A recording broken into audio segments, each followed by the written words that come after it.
முதல்ல சனாதனம்ங்கிறது நம்முடைய தமிழ் மொழியில இல்லை, கன்னட மொழியில இல்லை, மலையாள மொழியில இல்லை, எது சமஸ்கிருத மொழி தான்.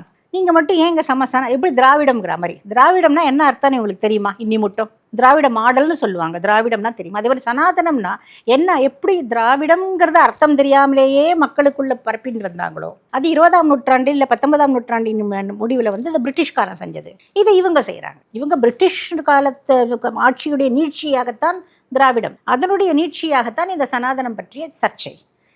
ஏதாவது சொல்லி இந்துக்களுடைய மனதை கலைக்க வேண்டும், இந்துக்கள் குழம்ப வேண்டும். ஏன்னா இன்னைக்கு இந்துக்கள் தான் இன்னி மட்டும் மெஜாரிட்டியாக இருக்கும். என்னைக்கு நம்ம மைனாரிட்டியாக போகிறோம்னு தெரியாது நமக்கு. அவங்களோட ஓட்டு வேணும். It's purely political and vote bank politics. இதற்கும் வேற உண்மையான கருத்துக்கும் கிடையாது. அந்த மாதிரி அந்த அமைச்சர் வந்து சொன்னால் எந்த இடத்தில் சொல்லி இருக்கிறது? நீங்கள் நான் பட்டுக்கு நான் புத்தகங்கள் எல்லாம் எழுதுகிறேன், எழுத்தாளர் நீங்கள் என்னை இன்ட்ரடியூஸ் பண்ணீங்க. இப்போ இந்த புத்தகம் கூட எனக்கு வந்து சிறந்த புத்தகம்னு வந்து இது அவார்டு வாங்கியிருக்கு. ஆனால் ஒரு விஷயத்த நான் சொல்கிறேன்னா இதுக்கு சோர்ஸ் எங்க, யார் சொன்னார் அப்படின்னு இருந்தால் தான் ஏற்றுப்பாங்க. இதுக்கு சோர்ஸ் என்ன? தமிழ்நாட்டில் அதாவது தெற்கே அது கிடையாது, அந்த மாதிரி அர்த்தம் கிடையாதுன்னு அவர் சொல்கிறதுக்கு what is the source? Udhayanidhi சொன்னால் அது சோர்ஸ் ஆகுமா? உதயநிதி இன்னைக்கு வந்த பிள்ளை.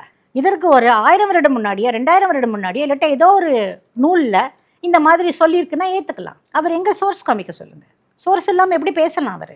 அது வடக்க எப்படி இருக்குது தெற்க எப்படி இருக்குங்கிறதுக்கு என்ன வித்தியாசம்? அது அடுத்த வட சொல். அது அந்த வட சொல் உங்களுக்கு எதுக்கு? உங்களுக்கு தான் வட சொல்லே பிடிக்காது, சமஸ்கிருதமே பிடிக்காது. எதற்கு அதுக்கு பதிலாக இந்துக்கள்னு சொல்லிட்டு போய்ங்களேன்.